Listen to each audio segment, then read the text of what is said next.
ॐ सहनाववतु सहनौ भुनक्तु सह वीर्यं करवावहै तेजस्विनावधीतमस्तु मा विद्विषावहै। ओम शांति शांति शांति। वेदांत दर्शन की 78वीं कक्षा वेदांत दर्शन के तृतीय अध्याय का तृतीय पाठ चल रहा है और पिछली कक्षा में हमने 9वें सूत्र तक देखा था। तीसरे अध्याय के तीसरे पाद में मुख्य विषय उपासना का लिया इन्होंने कि उपासना के स्वरूप भिन्न भिन्न दिखाई देते हैं, शास्त्रों में जो वर्णन दिखाई देता है, तो क्या ये उपासनाएं अलग अलग हैं? तो उसमें इनका मंतव्य आया ये भिन्न भिन्न नहीं है।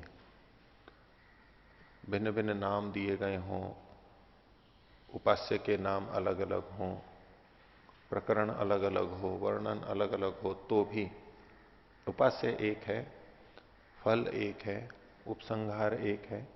इसलिए ये सब उपासनाएं एक ही मानी जाएंगी जो यहां शास्त्रों में कही गई हैं।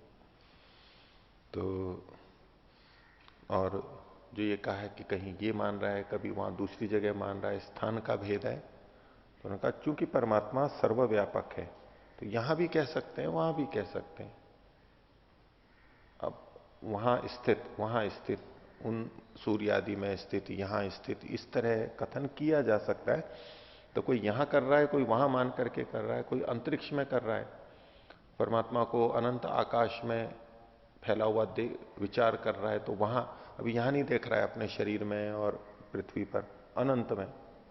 कोई अपने शरीर के अंदर देख रहा है, पृथ्वी पे देख रहा है, कोई अपने हृदय स्थल में देख रहा है। तो ये जो स्थान के भेद दिखाई दे रहे हैं, इससे परमात्मा उसकी उपासना में भेद नहीं कहलाएगा, ये प्रक्रिया की भेद है केवल, लेकिन लक्ष्य वही परमात्मा है और भिन्न भिन्न की उपासना नहीं की जा रही है, एक की ही उसी ब्रह्म की उपासना की जा रही है। इत्यादि अभिप्राय को हमने पीछे समझा था। तो पिछले पाठ में से किन्हीं को कुछ पूछना है तो पूछ सकते हैं। यदि पृष्ठ संख्या 186 जी, सूत्र संख्या 6, इसमें कहा गया है कि इस सूत्र परिभाषा सूत्र है, तो इसको परिभाषा में कैसे देखें? जी, इसमें छठे सूत्र में वैसे तो शंका का निवारण किया गया था। ठीक है, अन्यथात्म शब्दात इति चेत न अविशेषात। अगर किसी के मन में ये विचार आ रहा है कि शब्द के कारण से अन्यथात्म है, यहां ये शब्द वहां वो शब्द, वहां वो शब्द, शब्द के भेद से उपासना का अन्यथात्म है, भिन्नता है, तो उसका उत्तर दिया न अविशेषात। उसमें जो अभिधेय है, कथ्य है, जिसको लक्षित किया जा रहा है, उस शब्द का अर्थ है, वो तो एक ही है, अविशेष है। इसलिए यहां उपासना में भेद नहीं है। जो लक्ष्य है वो है उपास्य।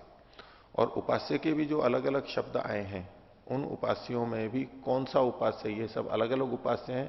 तो बोले नहीं, इनमें लक्ष्य चूंकि वही एक ही उपास्य है सब जगह, इसलिए शब्द के भेद से भेद नहीं होगा, वहां उपास्य सबका एक ही है। शब्द की भिन्नता को देख करके हम ये नहीं कह सकते कि यहां उपास्य का भेद है। अब आपका प्रश्न है कि इसको परिभाषा कैसे कहें? तो परिभाषा की भी परिभाषा होती है। ये परिभाषा किसको कहेंगे? तो जो सब जगह लगती है, सब जगह परितः भाष्य माने कथन, सब जगह जो लगती है। किसी भी शास्त्र में कुछ ऐसे विशेष कथन होते हैं जो कि सब जगह या बहुत व्यापक रूप से लगते हैं, फैल करके लगते हैं। और कुछ ऐसे वचन होते हैं जो वहीं लगते हैं, जैसे अष्टाध्यायी के कुछ सूत्र होते हैं वो वहीं लगते हैं, इधर उधर दूसरे सूत्रों में नहीं जाते। तो जो सब जगह लगता है, और जो सब जगह लगता है, दूसरे शब्दों में कहें कि सामान्य रूप से जो प्राप्त है, सामान्य रूप से जो और स्थलों पर भी प्राप्त है, उसको हम परिभाषा कहते हैं। तो यहां जो इन्होंने कहा कि शब्द की भिन्नता होने पर भी अर्थ की अविशेषता होने से, समानता होने से यहां उपास्य का भेद नहीं है। अब ये जो कथन किया गया एक सामान्य कथन है। विशेष कथन क्या होता कि एक शब्द को उठाते हैं फिर कहते हैं देखो यहां पर उपास्य ये है।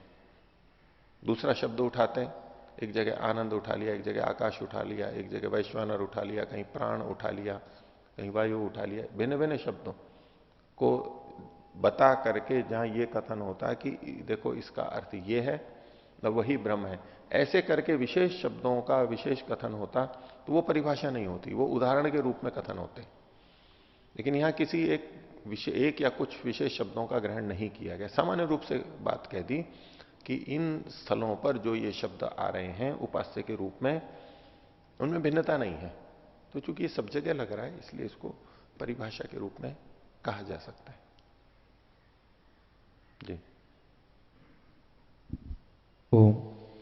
आचार्य जी, अभी ये बात आई है बहुत सारी उपासना पद्धतियां अनेक होते हुए भी एक हैं, क्योंकि उपास्य एक ही होने से, तो ये हेतु कैसे बनेगा? दृष्टि भेद है। कोई व्यक्ति उपासना में भेद सिद्ध कर रहा है, एक व्यक्ति उपासना में एकत्व ला रहा है। जो उपासना में भेद सिद्ध कर रहा है उसका प्रयोजन क्या है? क्यों बताना चाहता है कि भाई ये भिन्न भिन्न उपासनाएं हैं? क्यों क्यों कहना चाहता है वो?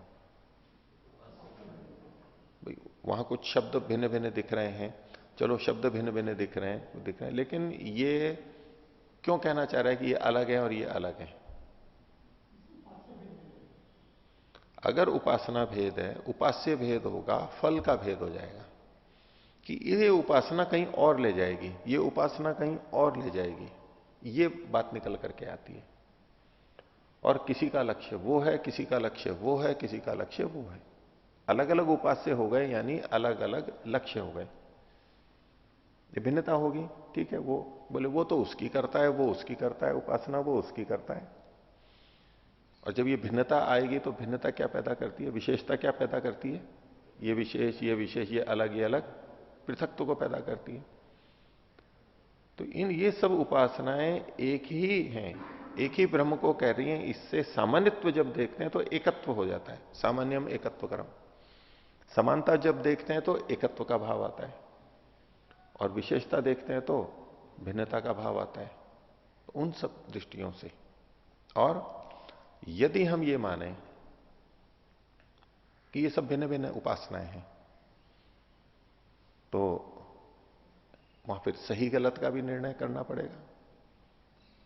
न्यूनाधिकता की ये ज्यादा अच्छी है, ये कम अच्छी है, इत्यादि सारी बातें आएंगी ना, कि सही है गलत है। फिर कोई ये भी कहेगा कि वास्तव में तो एक ही उपासना ठीक है, बाकी सब तो गलत है, सब तो सही हो नहीं सकती, ऐसा कहेगा वो। यानी बिल्कुल इस विधि से ऐसे ऐसे किया जाए ये तो है ठीक और बाकी सारी है गलत। तो उस विषय में ये बताना चाहते हैं।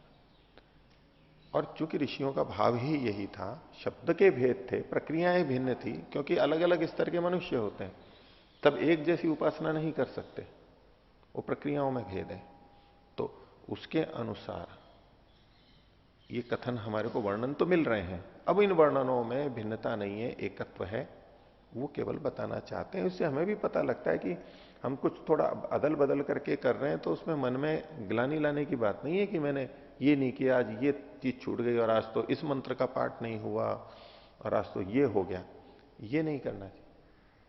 बहुत तरह की उपासना विधियां प्रचलित थी, किंतु इसका यह भी मतलब नहीं है कि बिल्कुल गलत ढंग से ईश्वर को स्वीकार करके कुछ भी करते रहें और सोचें कि ये उपासना सब समान है।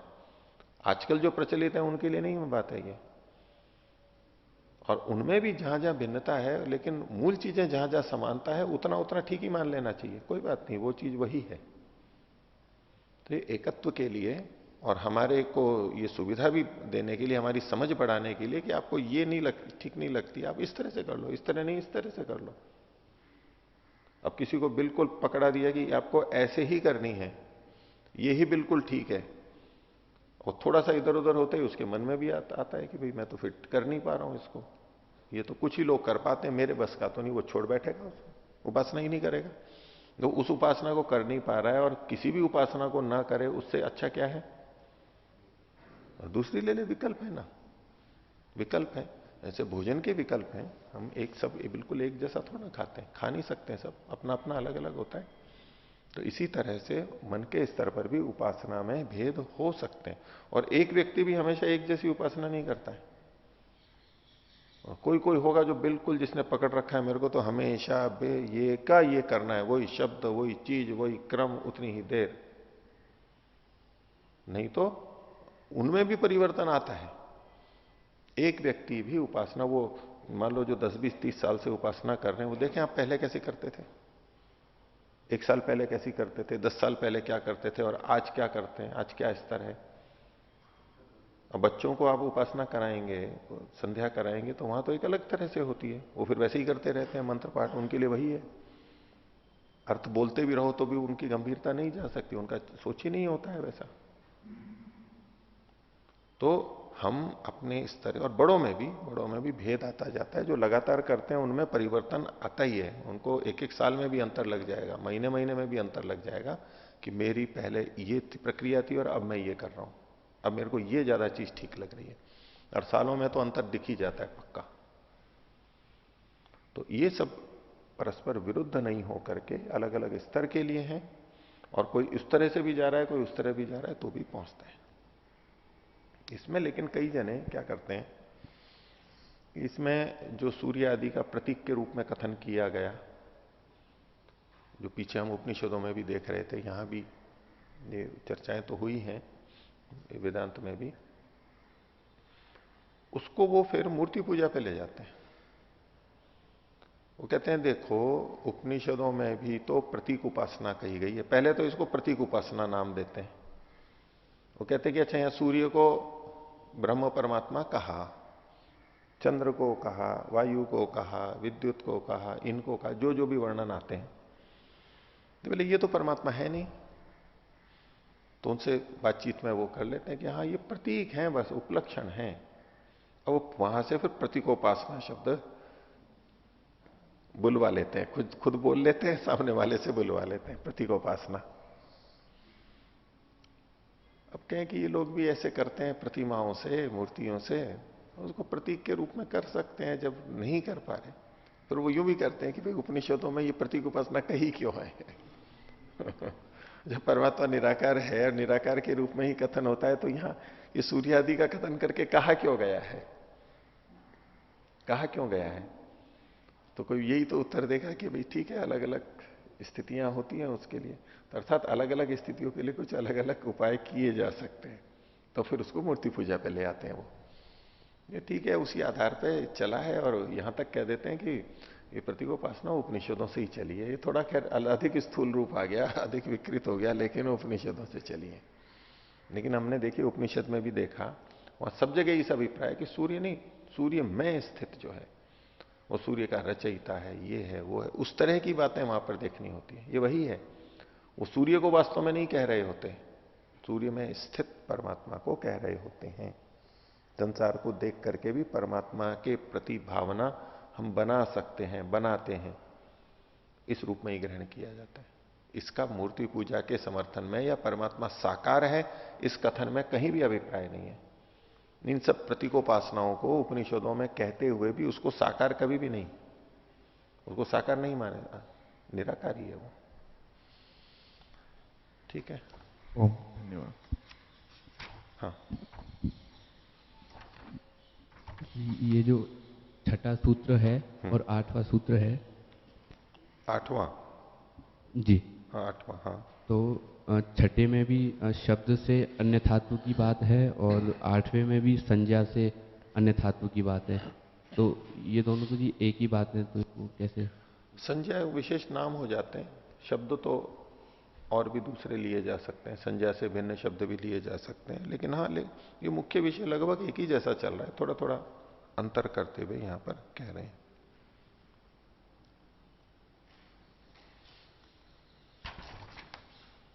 ठीक है, आगे चलते हैं।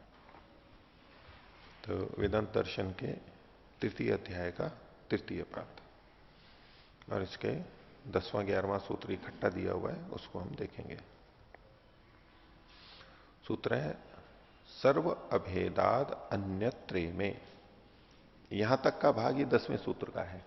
आखिर इन्होंने रेखा लगा रखी है, रेखा की आवश्यकता नहीं। अन्यत्र में ये तो 10वां, और आनंदादय प्रधानस्य ये 11वां सूत्र है। ब्रह्ममुनि जी ने दोनों सूत्रों को एक साथ लिखा।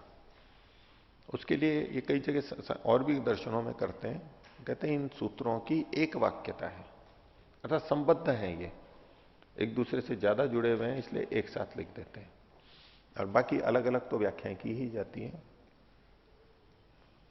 इसके लिए इन्होंने भाष्य में कहा अनयो सूत्रयो एक वाक्यता अस्ति, मिला करके एक वाक्य बना रहे हैं। तो सूत्र में क्या है, सर्व अभेदात, सब में अभेद होने से, जितने भी वर्णन ये शब्द आते हैं उनका अभेद होने से, अन्यत्र इमे, अन्य जगह जो ये आनंदादय, आनंद आदि शब्द कहे गए हैं वो प्रधान से, प्रधान के हैं, मुख्य के हैं, यानी परमात्मा के हैं। आनंद आदि शब्द जो आए हैं, क्योंकि सब जगह अभेद है इसलिए ये आनंद आदि शब्द भी उसी प्रधान के लिए ही कहे गए हैं। लक्ष्य एक ही है, उपास्य एक ही है। तो इन्होंने अन्वय देखिए नीचे भाष्य में कोष्टक में किया, सर्व अभेदात प्रधानस्य, निचले सूत्र से प्रधानस्य ले लिया, सर्व अभेदात प्रधानस्य इमे आनंदादय अन्यत्र। सीधे भी लिख सकते हैं वैसे, सर्व अभेदात अन्यत्र इमे, इमे आनंदादय, इमे को आनंद आदि से जोड़ देते हैं, इमे आनंदादय प्रधानस्य। अर्थ देखिए, पूर्वोक्तात सर्व अभेदात, पहले जो कहे गए थे कि इनमें सब में अभेद है, उससे वो क्या है, सर्व वेदांतेषु उपास्यस्य समानत्वात्, सभी वेदांतों में, उपनिषदों में उपास्य के एक होने से, समान होने से, प्रधानस्य, प्रधानस्य को खोला प्रमुखस्य, और प्रमुखस्य को खोल दिया परमात्मनः, परमात्मा के, वही प्रधान है। वैसे प्रधान शब्द प्रकृति के लिए आता है, मूल प्रकृति के लिए प्रधान शब्द का प्रयोग किया जाता है और जगह, लेकिन यहां प्रसंग के अनुसार इन्होंने प्रधान का मतलब परमात्मा किया है। तो प्रधानस्य प्रमुखस्य परमात्मना इमे आनंदादय, ये आनंद आदि, ये आनंद आदि कौन से हैं, तो इन्होंने कुछ खोल दिया यहां पर, आनंद रस आकाशात्मका, आकाश, आनंद रस और आकाश रूप वाले तैत्तरीय उपनिषदि वर्णिता गुणा, तैत्तरीय उपनिषद में जो गुण वर्णन किए गए हैं उनका अन्यत्र उपनिषत्सु, अन्यत्र उपनिषत्सु अनुक्ता तत्रोपसंहर्तव्या, तो इनमें से जो गुण अन्य उपनिषदों में नहीं कहे गए हैं वहां इनका उपसंहार कर लेना चाहिए, उपसंहार किया जा सकता है। उपसंग्राह्या, उपसंहर्तव्या को खोला, उपसंग्राह्या उपसंधेया, वहां पर जोड़े जा सकते हैं, इकट्ठे किए जा सकते हैं, जोड़े जा सकते हैं, एक दूसरे की जगह पे जा सकते हैं, क्योंकि इनमें परस्पर कोई विरुद्धता नहीं है। क्योंकि अलग अलग शाखाओं के ये ग्रंथ बने हुए हैं, और कोई कहे कि मैं इसके अनुसार करूंगा, और वो उनको करते हुए बिल्कुल उन्हीं शब्दों को लेकर के आए, दूसरे शब्दों को लाए ही नहीं, तो उसका कोई आग्रह नहीं है। यहां पर अन्य जगहों के शब्द यहां लाए जा सकते हैं, यहां के वहां भी लाए जा सकते हैं, प्रक्रिया को उस तरह रखते हुए भी शब्दों का आदान प्रदान हो सकता है, क्योंकि एक ही चीज है।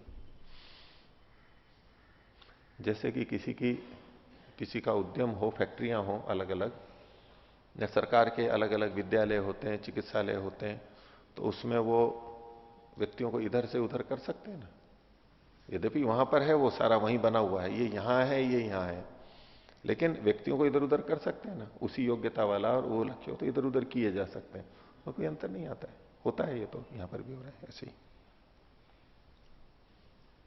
आगे अनयो सूत्रयो एक वाक्यता अस्ति, ये पहले आ ही चुका है। पूर्व सूत्र यानी इस 10वें सूत्र में इमे बहुवचनांतम सर्वनाम विशेषणम सन्निहित पदस्यैव योज्यम, एक वाक्यता कैसे है इसको ये बता रहे हैं कि पूर्व सूत्र में, 10वें सूत्र में जो अंत में इमे शब्द पढ़ा गया है वह बहुवचनांत है, और ये सरनाम विशेषण है। सरनाम विशेषण मतलब सरनाम है ये, और सरनाम होते हुए ये किसी का विशेषण है, बहुवचन है, तो इसका जो विशेष्य होगा वो भी बहुवचन ही होगा। लिंग और वचन वो समान होने चाहिए, विभक्ति भी, तो उससे पता लगेगा और चूंकि ये सर्वनाम है और विशेषण है, सर्वनाम विशेषण है, तो इसका कोई विशेष्य भी होना चाहिए, नहीं तो ये वाक्य अधूरा है। सर्व अभेदात अन्यत्र इमे, इमे के कौन से, तो साकांक्ष हो गया, आकांक्षा पूरी नहीं हुई ना। तो अगर किसी वाक्य को पढ़ने पे आकांक्षा बनी रहती है तो इसका मतलब है वो वाक्य अपूर्ण है। अभी निराकांक्ष जब हो जाता है तो वो वाक्य पूरा हो जाता है। मीमांसा इसी दृष्टि से देखता है। तो इमे आनंदादय, अभी इसकी पूर्ति हो गई, इसलिए इसको एक वाक्यता कह रहे हैं। तो इमे बहुवचनांतम सर्वनाम विशेषणम सन्निहित पदस्यैव योज्यम, और सर्वनाम विशेषण है, इसके सन्निहित यानी इसके निकट का कौन सा शब्द है, आगे आनंदादय, उसी के साथ जोड़ना चाहिए। तच्च सन्निहितम पदम तदग्रे ही उत्तर सूत्रे विद्यते आनंदादय, सन्निहित शब्द आनंदादय ये अगले सूत्र में ही दिया गया है। अतः शंकर भाष्य पृथक पृथक अधिकरण कल्पना न सम्यक।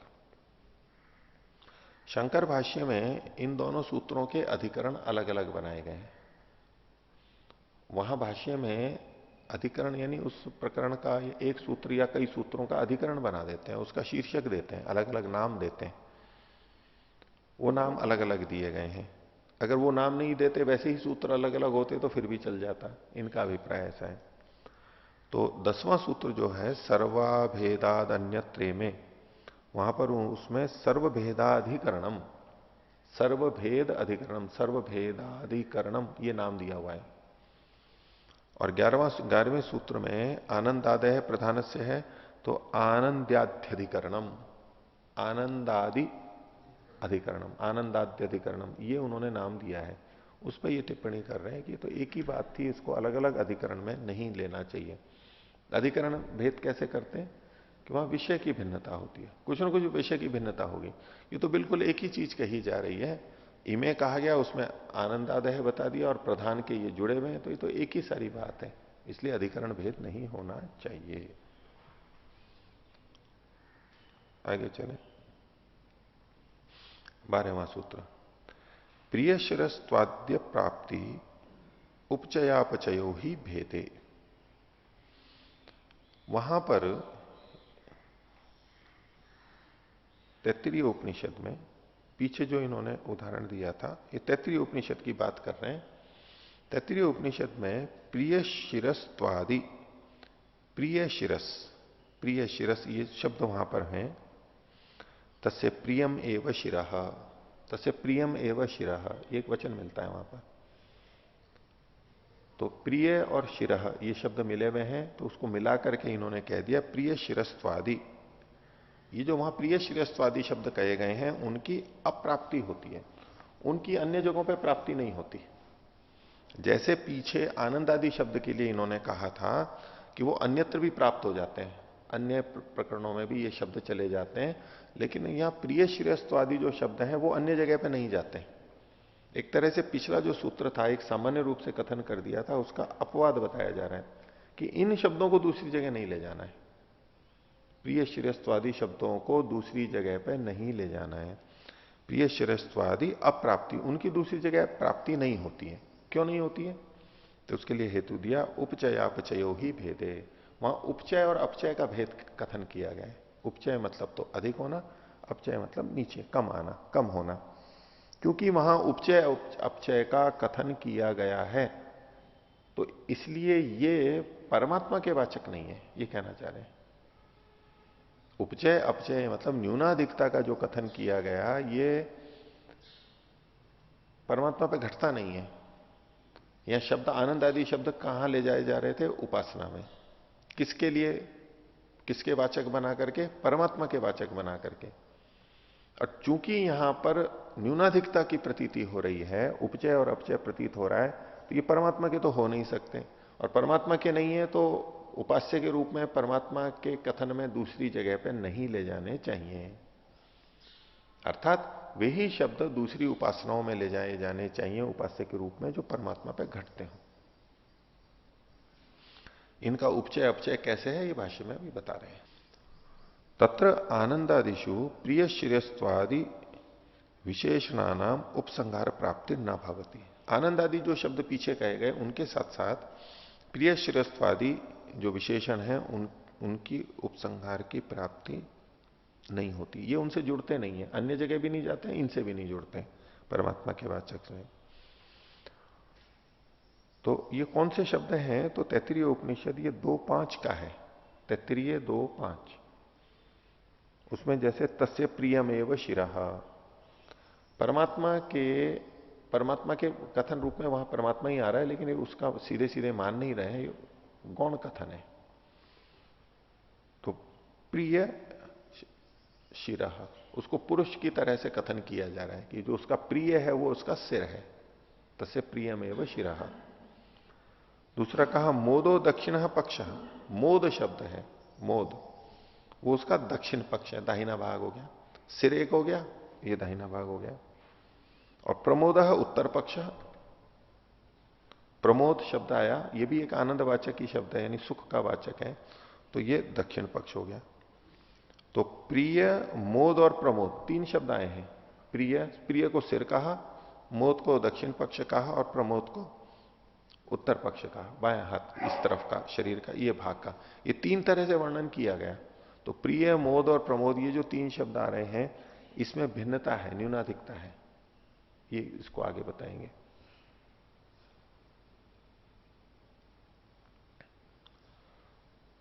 भाष्य में देखिए, यतो ही तत्र प्रिय शिरस्त्वादिषु प्रिय मोद प्रमोदेशु उपचयापचयो उत्कर्षापकर्षो भवतः, क्योंकि वहां इन शब्दों के साथ में प्रिय, मोद और प्रमोद, इनमें उपचय अपचय, उपचय अपचय कोई आगे खोल दिया इन्होंने, उत्कर्षापकर्ष, उत्कर्ष मतलब बढ़ना और अपकर्ष नहीं घटना होता है।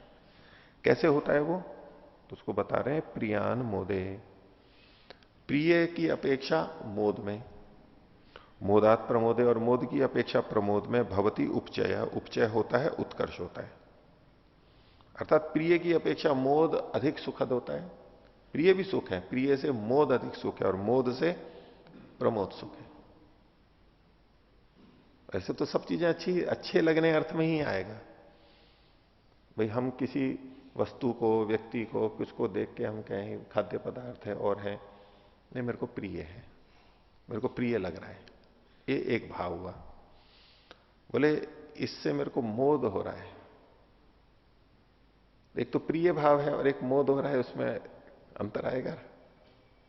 यद्यपि जो जिससे वो मुदित हो रहा है उसके प्रति भी प्रिय भाव तो रहेगा, लेकिन यहां बस प्रिय भाव लग रहा है, मोद नहीं है, कम है, मतलब वो सुख की न्यूनता कह लीजिए। और मोद है न, फिर प्रमोद है, प्र और जुड़ गया उसके आगे, प्रकर्ष रूप से मोद हो रहा है, बहुत आनंदित हो रहा है। यद्यपि वो भी प्रिय होगा, अपेक्षाकृत अधिक प्रिय होगा। पहला प्रिय है तो फिर दूसरा प्रियतर है, फिर तीसरा प्रियतम हो जाएगा, सबसे अधिक प्रिय हो जाएगा, प्रियता में भेद आ जाएगा। लेकिन यहां प्रिय शब्द बोलते हुए भी एक सुख की मात्रा को बताया जा रहा है, लेकिन वो कुछ कम है। तो इसलिए इन्होंने कहा प्रियात मोदे, मोदात प्रमोदे भवती उपचय, उत्कर्ष। उल्टा कर रहे हैं, अपकर्ष को अपचय को बता रहे हैं। प्रमोदात मोदे, मोदात प्रिय भवती अपचयो अपकर्ष। प्रमोद से मोद निचला हो गया, मोद से प्रिय, उसमें अपचय यानी अपकर्ष होता है। तो तऊ चोपचयापचय सती भेदे ही भवता, इसको संशोधित कर लीजिए, चोप चा लिखा हुआ है इसको च कर लीजिए, आ की मात्रा हटाने, तौ च उपचयापचयो, ये उपचय और अपचय सती भेदे ही भवता, भेद होने पर ही होते हैं। भाई उपचय अपचय का कथन है तो कुछ अंतर तो आएगा ना, ये कम मीठा है, ये अधिक मीठा है, ये उससे अधिक मीठा है, ऐसे जो हम भेद करेंगे तो ये जो उपचय और अपचय आ रहा है वो कुछ भेद तो होना चाहिए, तभी तो अंतर आएगा। ये मीठा है, ये और मीठा है, तो दोनों में भेद तो होना मानना ही पड़ेगा ना, तभी तो अधिक मीठा हो गया है वो। तो ये कह रहे हैं कि तौच उपचय अपचय सती भेदे भवता, भेद होने पर ही होगा ये, अभेद होगा तो नहीं होगा। यस्मिन वस्तु नहीं खोल रहे हैं, और जिस वस्तु में स्याद अवयव भेद, अवयवों का भेद होगा, तत्रैव उपचयापचयो भवता। कुछ अब एक ही वस्तु हो और हम कह रहे हैं कि इसमें भिन्नता है, जैसे कि आप आम को ले लें या तो खरबूजा ले लें, ऐसी कोई ऐसा फल हो, तो जैसे आम है वो सब जगह से एक जैसा मीठा नहीं होता है। गन्ने में नीचे और ऊपर में अंतर हो जाता है, ऐसे और भी फलों के अंदर हो जाता है, सेब वगैरह में कुछ में नीचे का मीठा रहता है, ऊपर का कच्चा रहता है, थोड़ा ऐसे ही भेद हो जाता है। तो उसमें जो ये उपचय अपचय अपकर्ष उत्कर्ष उत्कर्ष अपकर्ष हो रहा है, न्यूनाधिकता हो रही है, वो कब होती है? जब उसमें भेद होगा, यानी वो सावयव होंगे, भिन्नता होगी, तभी तो ये भेद होगा। अगर वो एक रस है, एक ही है, तो सब जगह एक ही जैसा होगा, नहीं तो बनी। अगर न्यूनाधिकता है तो वहां भेद होगा, ये इनका अभिप्राय, ये तर्क है। तो उसके लिए एक वचन दे रहे हैं न्याय, उपयन अपयन धर्मो विकरोति धर्मिणम। धर्म, धर्म और धर्मी दो शब्द हो गए। धर्मी मतलब धर्म वाला, गुणों वाला, और धर्म यानी उसके कुछ गुण विशेषताएं। तो उपयन अपयन, ऊपर को यानी जाता हुआ बढ़ता हुआ, और अपयन नीचे यानी घटता हुआ जो धर्म है, ऊंचा नीचा होता हुआ जो धर्म है, न्यूनाधिक होता हुआ जो धर्म है, वह विकरोति धर्मिणम, धर्मी को परिवर्तित कर देता है, भिन्न कर देता है। गुणों में ऊंचा नीचा किया तो गुणी भी बदल जाता है। तो गुणों के परिवर्तन से गुणी में भेद आता है, ये सावयव के अंदर होगा। इति न्याय, ये न्याय है। ब्रह्म तो एक रसम अनवयवम अखंडम, ब्रह्म तो एक रस है, एक जैसा है, सब जगह उसका रस एक ही है, अंतर नहीं है। अनवयवम और अखंडम, ठीक है। तो एक रस होना, एक रस होता है ना, बोले जिंदगी कैसी हो गई? एक रस हो गई। भोजन, भोजन कैसा हो गया? एक रस हो गया। इसको हम निंदा लेते हैं, प्रशंसा लेते हैं? निंदा लेते हैं। एक रस जिंदगी हो गई, कोई वही उठना बैठना, किसी काम पे जाना, कुछ भिन्नता ही नहीं है। थोड़ा सा भिन्नता आनी चाहिए, घूमना फिरना चाहिए, एक रस हो जाता है। उसको हम दोष मानते हैं अभी इस तरह कथन है। भोजन जैसे कई भोजन का छोड़ दो, मैं दूसरा उदाहरण दे रहा हूं। आपको भोजन में भी करे, वैसे बदलते हुए भी बहुत बार कि भाई सब्जी भी बदल रही है, दाल भी बदल रही है, लेकिन फिर भी वो लगता है कि ये वैसा का वैसा भोजन बन रहा है। तो परमात्मा को जो एक रस कहा जा रहा है, एक रस कहा जा रहा है, ये तो गुण की दृष्टि से कथन किया जा रहा है, और वो इतना आनंदपूर्ण है कि उस एक रस में भी हमारे को ऊब नहीं होती, यही तो उसकी विशेषता है। अब हमारे को अभी जो मैंने जिस ढंग से प्रस्तुत किया वो तो ये था कि एक रस हमारे को अच्छा नहीं लगता है संसार में, और भिन्न भिन्न होना अच्छा लगता है, ठीक है। और अब मनुष्य के स्वभाव पे आ जाइए, जिनके साथ हम उठते बैठते हैं, व्यवहार करते हैं, हम उनका अपना कुछ आकलन करके रखते हैं कि ये व्यक्ति ऐसा है, ये चीज इसको प्रिय है, ऐसा बोलने पे सहन कर लेता है, ये सहन नहीं होता है, इत्यादि हम करते। भाई इस बात से ये खुश होता है, इस बात से दुखी होता है, नाराज होता है, ठीक है। अब जैसे जड़ वस्तुएं हैं, इनकी प्रतिक्रिया एक ही जैसी होती है, भिन्नता नहीं होती है, तो हमारे को इनका उपयोग करने में सुविधा होती है ना। नहीं होती। कि भाई इसमें ऐसा ही होगा, पानी इतने पे ही गर्म होगा, फ्रिज में रखेंगे तो ठंडा ही होगा, गर्म नहीं होगा वहां पर, और आग पे रखेंगे तो गर्म ही होगा। वो बिल्कुल एक रस चलते रहते हैं, और हमारे को उससे बहुत सुविधा लगती है। उन वस्तुओं से हमारे झगड़े नहीं होते, और आपस में मनुष्यों में वहां पर गड़बड़ होती है। क्यों गड़बड़ होती है? क्योंकि हम एक रस नहीं होते, हम बदलते रहते हैं। अब उसमें भी कुछ कुछ एक जैसा स्वभाव हो तब तक तो चलता है भी, ठीक है, थोड़ा थोड़ा तो अंतर होता ही, और वो सब भी हम समझ लेते हैं कि हाँ अच्छा इस स्थिति में ये शांत रहता है, इस स्थिति में ये गुस्सा हो जाता है, इसमें ये, और हम काम चला लेते हैं। नहीं, काम ही तो मतलब हम उसको, हम खुद भी सामंजस्य कर लेते हैं, हम भी चेतन है इसलिए। लेकिन कोई व्यक्ति ऐसा हो, कभी तो उस बात से खूब प्रसन्न हो जाए, और कभी उसी बात से नाराज हो जाए।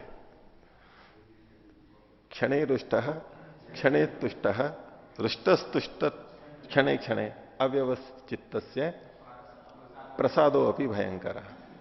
एक क्षण में प्रसन्न हो गया, एक क्षण में दुखी हो गया। कब कब वो गुस्सा हो जाए कुछ नहीं पता। एक रस नहीं है ना, भिन्न भिन्न रस हैं उसमें। कभी इस बात पे गुस्सा होगा, कभी इस बात पे प्रसन्न हुआ है और अगली बार उसी बात पे गुस्सा हो जाएगा, तो हम उसको पसंद करेंगे या नहीं ऐसे व्यक्ति को? हमारे लिए व्यवहार की कितनी कठिनाई आ जाएगी। अगर वो भिन्न भिन्न होता है कोई व्यक्ति, तो हमारे को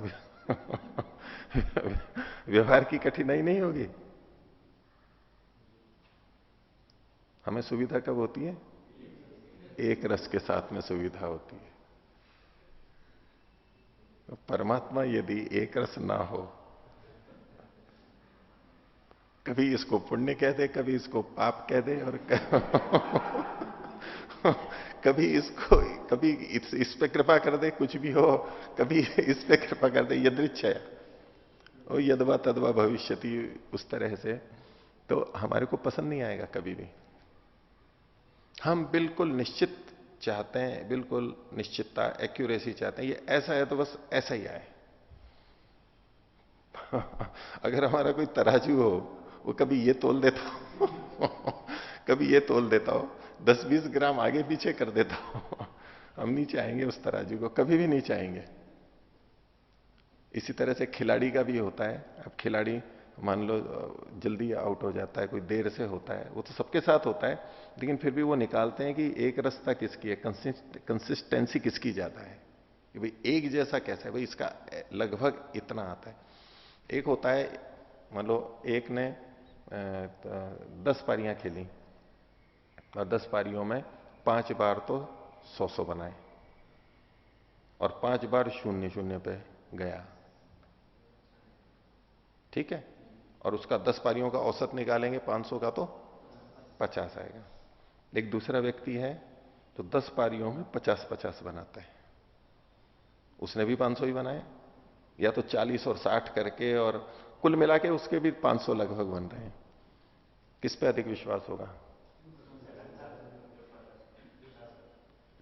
एवरेज यानी औसत तो आ जाता है, लेकिन उसके साथ में सांख्यिकी में और इसमें गणित में जब देखते हैं कि उसमें वेरिएशन कितना है, स्टैंडर्ड डेविएशन या वेरिएशन कितना आ रहा है, कभी ये आ रहा है कभी ये आ रहा है, वो विश्वसनीय नहीं होता है। प्रयोगशालाओं में भी चिकित्सा के, औषधियों के जो निर्णय आते हैं उसमें न्यूनाधिक होता रहता है, एक जैसा कभी भी नहीं आता है।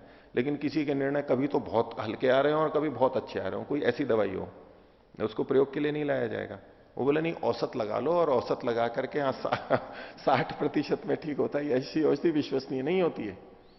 हाँ, जिसके परिणाम 60-70 60-70 आसपास आते हैं, जब भी करो 60-70 60-70 70-80 इतने लाभ आ रहे हैं, उस पर विश्वास होता है, वो आगे जाता है, विश्वसनीयता रहती है। एक रास्ता जिसकी हो ना, मनुष्यों की भी और की, सोच समझ करके करता है, निश्चित करता है, सबको पता है कि ये ऐसा ही करता है, एक निश्चित है, सोचा समझाया है, अंदर से गड़बड़ नहीं है कि जब चाहे तब कुछ और जब चाहे तब कुछ। तो एक रास्ता गुण या दोष? भोजन के संदर्भ में तो दोष, और वस्तुओं के उपयोग के संदर्भ में गुण बना। अब ये सीढ़ियों पे चढ़ते काम करते हैं तो कभी तो चढ़े तो वो सहन कर ले हमारे भार को और कभी से सहन न करे, वो गिर जाए, मुड़ मुड़ जाए तो क्या करेंगे हम उसको? वो स्वीकार नहीं होता। तो परमात्मा कैसा है? एक रस है, सब जगह से एक जैसा रहता है। देखिए इसको,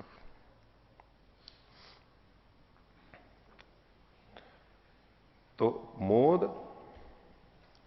प्रमोद और प्रिय, प्रिय मोद और प्रमोद को जो 3 जगह का कहा, बोले नहीं परमात्मा तो एक रस है। तो इसके लिए इन्होंने कहा ब्रह्म तु एक रसम अनवयवम अखंडम, उसके अवयव नहीं है और अखंड के रूप में है।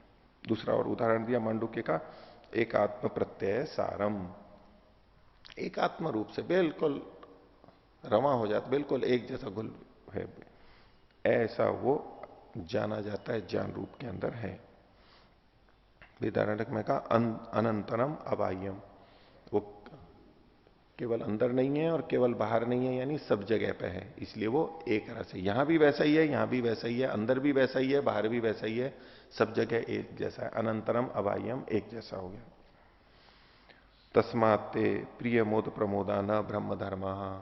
जो प्रिय मोद प्रमोद शब्द कह दिए गए, बोले तो ब्रह्म के हो ही नहीं सकते, क्योंकि ये न्यूनाधिकता वाले हैं। विपरीतता आ रही है, ये प्रश्न विपरीतता आ गई। किंतु सर्वांतर कोशस्य बाह्य भागवर्ती न। अब इन्होंने अपनी संगति लगाई है ब्रह्ममुनि जी ने। हालांकि ये प्रिय मोद और प्रमोद परमात्मा के मान करके भी व्याख्याएं होती हैं वहां पर, ब्रह्ममुनि जी का कहना है कि ये परमात्मा के नहीं हो सकते। ये किसके हैं फिर? तो इन्होंने कहा सर्वांतर कोशस्य, पंचकोश की चर्चा आई है यहां पर। तैत्तिरीय उपनिषद में पंचकोश हैं, तो जैसे अन्नमय कोश, प्राणमय कोश, मनोमय कोश, विज्ञानमय कोश और आनंदमय कोश। तो ये जो का सर्वांतर कोश, सबसे अंतिम कोश कौन सा है? आनंदमय कोश। सर्वांतर कोश से बाह्य भागवर्ती ना, उसके बाहर के भाग में स्थित है, थोड़ा सा उसके बाहर। विज्ञान में ही नहीं कह रहे, विज्ञान में ही नहीं कह रहे, नहीं तो सीधा नाम लिख देते हैं विज्ञान में। विज्ञान में कहना होता तो यूं क्यों कहते, इस तरह से क्यों बात कहते, सीधा विज्ञान में बोल देते। सबसे अंदर वाला कोश उसके बाहर के भाग में। अब ये किस तरह से इन्होंने किया विचारणीय है। सर्वांतर कोश से बाह्य भागवर्ती न तस्मात् ते न अन्यत्र उपसंहर्तव्या, ये और जगह नहीं ले जाने चाहिए। इसको ये उस तरह से ले लेते हैं कि प्रकृति का भाग कुछ इसमें है। प्रकृति से जो हमें सुख मिलता है, सात्विक सतोगुण के कारण से जो न्यूनाधिक सुख प्राप्त होता है हमें प्रकृति से, उसको लेते हुए कि ये ब्रह्म का भाग नहीं है। इसको दूसरे ढंग से यूं देखें कि ये विचारणीय विषय है, वैसे आगे भी आएगा तब और चर्चा कर लेंगे कि परमात्मा तो एक रस है, ठीक है। एक तो कथन ये आए कि परमात्मा में भी उसके आनंद की न्यूनाधिकता है। वो न्यूनाधिकता किस तरह से? दो दृष्टियों से। एक तो ये कि परमात्मा स्वयं भी तो अपना आनंद लेता है, आनंद में ही रहता है, वो आनंद मग्न रहता है। उसका आनंद, उसकी जो अनुभूति है आनंद की, वो न्यूनाधिक होती रहती है परमात्मा की दृष्टि से, तो वो तो नहीं बनेगा, वो तो एक रस है। अब इसको कई जने दूसरे ढंग से ये घटाते हैं कि परमात्मा तो अपने आप में एक रस है, लेकिन जीवात्मा जब परमात्मा का आनंद लेता है उसमें न्यूनाधिकता होती है। परमात्मा वैसा ही है जैसा है, लेकिन जीवात्मा न्यूनाधिकता से अनुभव करता है। और उसमें कई जने घटाते हैं कि भाई स्थिति के अनुसार, मान लीजिए असंप्रज्ञात समाधि लगी, ईश्वर का आनंद आ रहा है, तो जब उतना अच्छी स्थिति, बहुत ऊंची स्थिति नहीं है, असंप्रज्ञात के भी तो बहुत भेद हो जाते हैं नीचे से ऊपर तक। एक तो है प्रारंभ का, जबकि संस्कार दग्ध बीज नहीं हुए, धीरे धीरे कुछ अधिक संस्कार दग्ध बीज होते गए और फिर सारे संस्कार दग्ध बीज हो गए। ऐसे अंतःकरण की, चित्त की स्थितियां तो बदल ही रही हैं वहां पर संस्कारों के स्तर पर। वहां जाकर के आनंद अधिक होगा। तो कुछ लोग ऐसे घटाते हैं भाई, मोद, प्रिय मोद और प्रमोद। इसके अलावा फिर और भी करते हैं, वो सत्यार्थ प्रकाश के प्रसंग को लेकर के उसकी विवेचना और करेंगे। वहां ऐसा है नहीं, गोष्ठी में भी ये रोजड़ में विषय हुआ था। तो मुक्ति में जो जीवात्माएं जाती हैं उस प्रसंग में भी वो कई जने ये प्रस्तुत करते हैं सत्यार्थ प्रकाश के आधार पर कि मुक्ति में भी आनंद जीव का बढ़ता जाता है। जो मुक्ति में नए नए गए हैं उनका कम आनंद रहेगा, फिर अधिक आनंद होता जाएगा, अधिक होता जाएगा, अधिक होता जाएगा। आनंद में भेद होता है, न्यूनाधिकता। इस तरह का वहां से निकालते हैं, वैसे निकलता नहीं है, वो विवेचना की बात है। कैसे नहीं निकलता है, क्यों निकलता है? कुछ लोग जो कहते हैं निकलता है वो कैसे देख रहे हैं, और नहीं निकलता है वो कैसे, क्योंकि उन उदाहरणों को लेकर के व्यापक रूप से ये कहा जाता है कि मुक्ति में भी आनंद की समानता नहीं। ये प्रसंग आएगा आगे और महर्षि के भी वचन मिलेंगे, मैं उस समय आपको सारे प्रमाण आदि भी बताऊंगा कि देखो यहां एक जैसे बताए, मुक्ति की, मुक्तात्माओं में कोई भेद नहीं है, सब मुक्तात्माएं एक जैसी हैं। चाहे नया गया है, चाहे 36,000 बार सृष्टि बने और बिगड़े जो समय है, तो चाहे जिसको गया गया है या 1,000 सृष्टि हो चुकी, 2 हो चुकी, 36,000 हो चुकी, कितना भी भेद हो, अंतिम स्थिति में हो, उनमें सब जीवात्माओं में आनंद की अनुभूति एक ही रहती है। उसमें कोई ऊंच नीच का भेद नहीं है कि ये नया है और ये पुराना है, कोई अंतर नहीं उसके अंदर। तो लेकिन कई जने वहां पर भेद मानते हैं, तो वो ये प्रिय मोद और प्रमोद को उस तरह से भी घटा देते हैं। इनका कहना है कि परमात्मा में तो वो घटेंगे नहीं, जीवात्माओं के संदर्भ में विचारणीय बात है, नहीं घटने चाहिए। लेकिन परमात्मा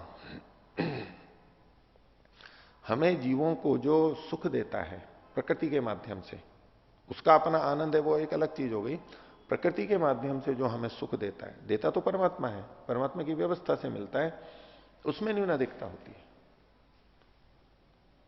अब इसको दूसरे ढंग से अगर ले लें, जिस तरह से यहां कथन किया गया कि यदि सुख दुख की ये जो हेतु इन्होंने जिस तरह प्रस्तुत कर दिया है इसको, ये प्रिय मोद और प्रमोद, जिसमें इसकी भिन्नता हो वो कैसा होगा? भेद वाला होगा। भेद वाला होगा मतलब सावयव होगा। अब इसको जीवात्मा पे घटाएंगे तो क्या हो जाएगा? जीवात्मा पे हम ये सब अनुभव करते ही हैं कि भाई हमें कभी प्रिय लगता है, कभी मोद होता है, कभी प्रमोद होता है, यानी न्यूनाधिकता होती है, ये तो स्पष्ट प्रत्यक्ष ही हमें। तो यदि इसको जीवात्मा में भी घटाने लगे और इस तर्क को जोड़ दें तो उस हिसाब से तो जीवात्मा भी सावयव हो जाना चाहिए, लेकिन वो तो नहीं होता है। जीवात्मा की अपनी सुख दुख अनुभव करने की जो क्षमता है वो एक ही जैसी है, लेकिन प्रकृति या प्राकृतिक पदार्थ या ज्ञान की भिन्न भिन्न स्थिति के कारण से उसको न्यूनाधिक अनुभूति हो रही है। इससे आत्मा में सावयवता नहीं आ जाती। आत्मा के अलग अलग अवयव हैं कि उसका एक भाग ऐसा है वहां इतना सुख अनुभव होता है, एक भाग ऐसा है वहां इतना सुख अनुभव होता है, ऐसा नहीं। आत्मा में तो सुख दुख का अनुभव सब जगह एक ही जैसा होगा, क्योंकि वो भी एक रस है, भले जितना भी छोटा है लेकिन वो एक रस ही है सारा, वहां पर भेद नहीं आएगा। लेकिन निमित्तों के भेद से ये भेद देखा जा सकता है। ऐसे ही परमात्मा के द्वारा जो हमें सुख दिया जा रहा है उसमें प्राकृतिक साधनों के भेद से सुख की न्यूनाधिकता हो सकती है, तो उसको परमात्मा पे नहीं घटाना है, परमात्मा के आनंद गुण पे भिन्नता नहीं लानी है। परमात्मा का आनंद गुण भी प्रिय मोद और प्रमोद की स्थितियों के भेद वाला नहीं करना, ये इसका तात्पर्य है। देखिए, तो तस्मात् ते न अन्यत्र उपसंगर्तव्य, इसलिए इन गुणों का और जगह उपसंहार नहीं करना चाहिए। आगे 13वां सूत्र, इतरे तो अर्थ सामान्यात। इतरे मतलब अन्य जो गुण धर्म हैं वो तो लिए जा सकते हैं, उनका स्थानांतरण किया जा सकता है, उपसंहार किया जा सकता है। क्यों? अर्थ सामान्यात, अर्थ की समानता होने से। अर्थ मतलब उस जो अभिधेय है परमात्मा ब्रह्म है वो एक समान होने से वो तो लिए जा सकते।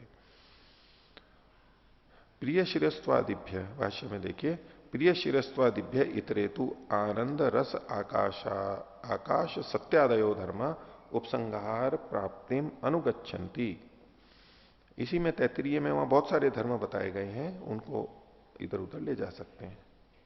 अनुगच्छन्ति अन्यत्र वेदांतेषु उपसंक्रियन्ते अर्थ सामान्यात वस्तु ऐक्यात।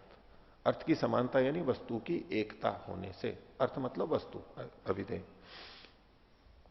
वो दूसरी जगह ले जाए जा सकते। हो गया? आगे देखिए, यथा ही आनंदमये ब्रह्मणि प्रवेशाय प्रिय शिरस्वादि रूप क्रमो अस्ति तद्वत्।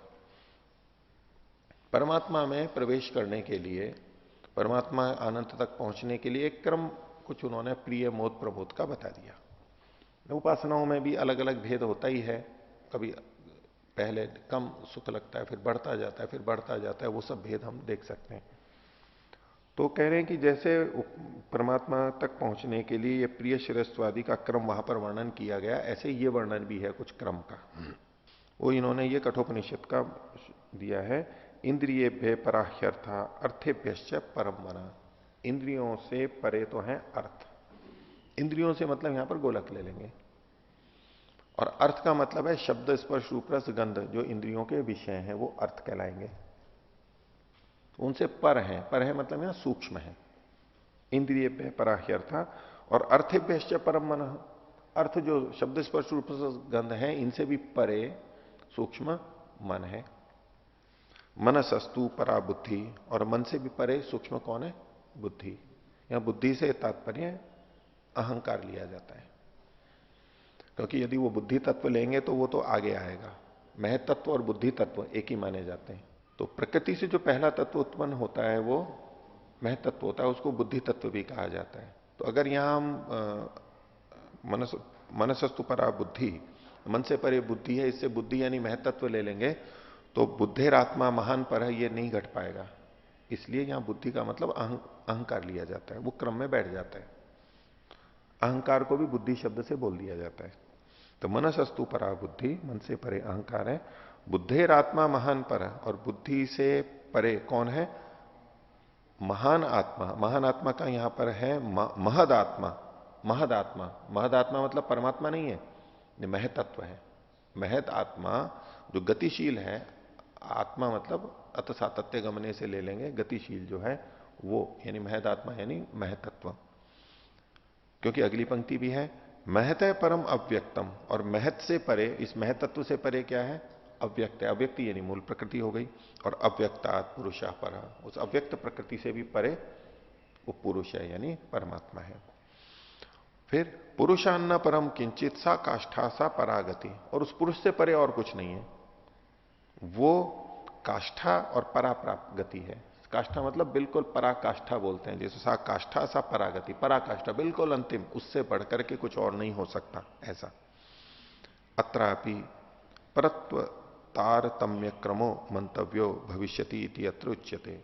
तो बोले इसमें भी परत्व का तारतम्य क्रम बना लेंगे कि जो उपासना करेंगे तो पहले इंद्रियों की कर लेंगे, फिर अर्थों की कर लेंगे, फिर मन की कर लेंगे। ऐसे ऐसे कोई सोचे कि हम इस क्रम से चले जाएंगे, यहां पर भी तो एक क्रम बताया गया है, तो उसके लिए बताया जा रहा है। ऐसे नहीं करना चाहिए। तो 14वां सूत्र है आध्यानाय प्रयोजन अभावात, प्रयोजनाभावात। बोले ये आध्यान के लिए है। ध्यान हो गया, उसके आगे आ लगा दिया, आध्यान। आध्यानाय आध्यान के लिए है, प्रयोजनाभावात, प्रयोजन का भाव होने से। इस तरह से इस क्रम में जाने की उपासना की बात नहीं है। भाष्य देखिए, आध्यानाय इंद्रियेभ्य पराह्यर्था अर्थेभ्य परम मनः इति अत्र परत्व निर्देश आध्यानाय। ये परत्व का कथन आध्यान के लिए है। अध्यान को खोल दिया परमात्मा निश्चयाय, परमात्मा के निश्चय के लिए है। आगे यत परमात्मा खलु एभ्य सर्वेभ्य उत्कृष्ट सूक्ष्मो, ये जो परमात्मा है इन सब वस्तुओं से परे है, इन सब वस्तुओं से उत्कृष्ट है, इन सब वस्तुओं से सूक्ष्म है।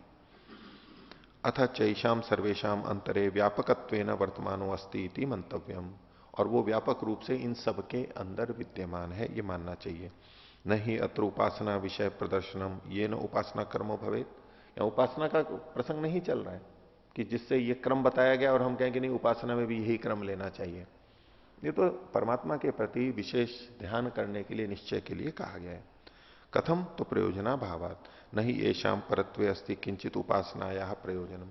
इनको पर मान करके उपासना करें तो उपासना में इसका कोई प्रयोजन नहीं है, इसलिए ये क्रम वहां के लिए नहीं है।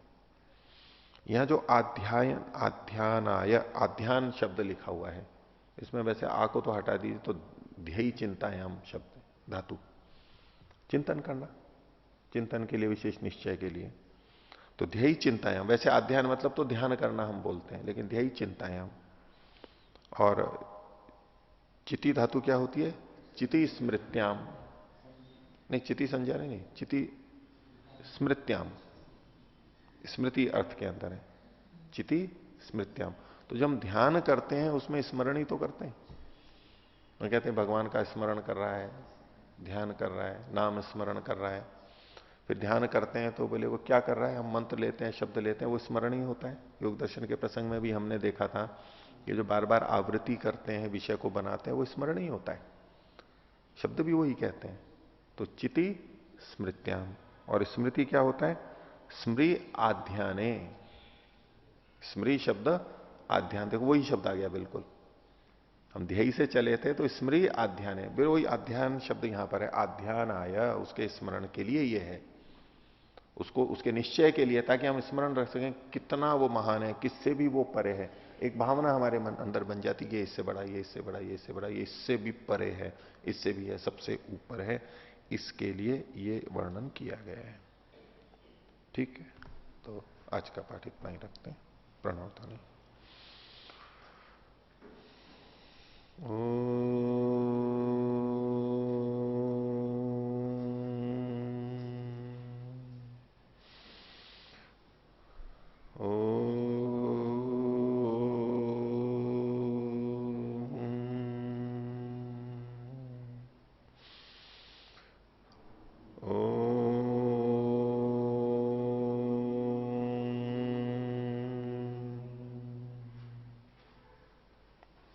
सभी को सादर।